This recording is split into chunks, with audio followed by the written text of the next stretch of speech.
Donald Trump's legal team is trying to silence Stormy Daniels yet again, and they're doing it in a pretty tricky and underhanded way this time. So there's multiple legal issues between the Trump campaign and Stormy Daniels, as I'm sure you know.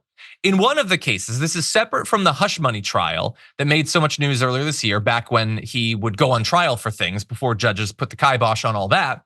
Daniels was ordered to pay for Trump's legal fees after she lost a defamation suit she filed against him. About 2 months after the hush money trial, so this is not that many months ago, Trump's lawyer told Daniels' representative that the former president would agree to a lower payment if she agreed not to make any disparaging comments about Trump. Now, there's more to this story. We're gonna go to some of Rachel Maddow explaining how this came about. What we're gonna say in the future, that's no way. No, I can't let you do that.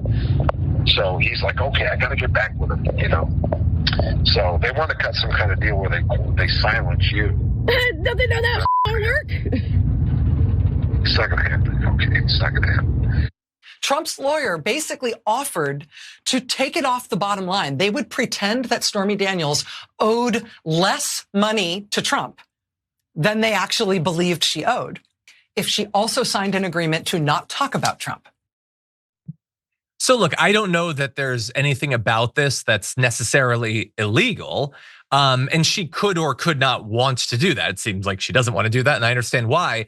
But think about that. Like, the whole thing with her started because, the legal part of it started because they didn't want her to speak out. So they paid her to stay quiet. And their solution to his most recent problems and her criticism, which evidently they find her criticism to be damaging, and one can understand why, is to try to silence her once again. Again, not necessarily a legal issue, but it hardly looks good for them. Brett, what do you think?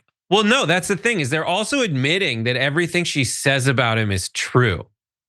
Otherwise, they'd just sue her for defamation. Do you see what I'm saying? Like, This is one of those things where, like, why, if Trump will sue everyone, that's something he said over and over again. It is the most elitist. I've got many lawyers. I've get out of my limo to say, sue the poor person out of existence. That's how it works, specifically in the media where he is in real estate. So he is not afraid to sue. However, so he could sue her if she did defame him, if she did libel or do anything. He is just saying, like, please, please, please don't make fun of me, because it really lands. Like, my mushroom tip, weird toad from Mario Wiener joke is really tangibly making me look bad. And so it is worth thousands, if not millions of dollars to me for you to please promise you'll be nice to the president of the United States. Yeah. It's so sad. It's worse than anyone is giving it credit for being. And I love that, like, the general idea of what's happening here when you file off some of the specific edges is guy pays woman he slept with to not reveal any of the details of it. He's not generally a confidence move. Now look, she can be quite vicious, and I think very entertaining when she attacks him. We've made videos about it before. I understand why that would hurt his fifis. He's not a durable man emotionally or psychologically. But I also don't like that. Like, I think it's crazy that she ended up having to pay like the better part of $1 million. That's a lot of money. And you know how, like, they pitch the fines against him from earlier this year, like the fraud stuff, as trying to, like, it's election interference. They're trying to shut him down. Like, it's not commensurate to the actual crime. You're just trying to punish me for who I am. Like, doing this massive fine to her and then being like, well, if you forego your freedom of speech, we won't bankrupt you. That feels far more like what they were describing about themselves. Yeah. And they're eagerly pursuing it. Now, it didn't end up happening. She didn't agree to it. And I want to give you a comment from the Trump team. So Trump campaign spokesperson Stephen Chung, who I believe might be the most unrepentant liar we've ever experienced in politics. Like, worse than Sarah Huckabee Sanders. It reminds me of what Chet turns into in Weird Science, like the blob monster. It's like, blah, blah. A little bit. Oh, Chet. He says that the documents referenced were as part of an illegal foreign hacking attack against President Trump and his team. What about the video? But it's hacking. So I blame Ken Klippenstein, honestly. and says, we are working with authorities to determine the legal repercussions for those likely committing federal offenses by posting and utilizing stolen material by terror regime adversaries. Oh my God. We here at TDR, we're spreading those. Oh my God, all you have to do is hand us a couple $100,000 and I'll shut up about it really fast. I could use the money. Oh my God. Pay It's me a off, hush buddy. Oh my Anyway. God. It's just a hush money payment. That's all. And then, oh my God, that is so hilarious. I hadn't seen that. I understand now everything. It's a foreign hacking thing.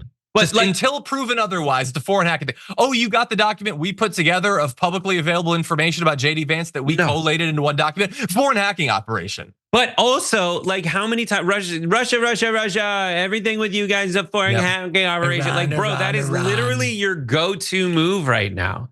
Yeah. It is so sad. Every accusation is a confession.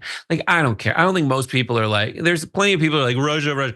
But even whether that's true or not, like what he's doing is so patently weak and so flaily. It's either what the other side's doing, but worse because it's just like randomly made up, or it's just an admission of weakness that he absolutely did all this stuff. It's not that it's false. It's that they just didn't want you to see the true information.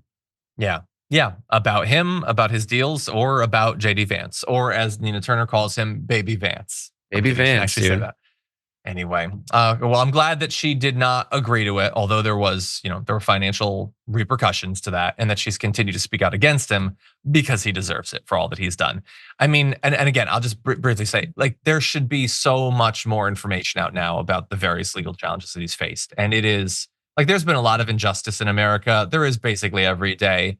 But electorally, I mean, I don't know if the American people have ever been more judicially abused than they've been by the slate of judges and justices that have come together like the dark avengers to protect Donald Trump from the necessary and justified consequences of his willful actions.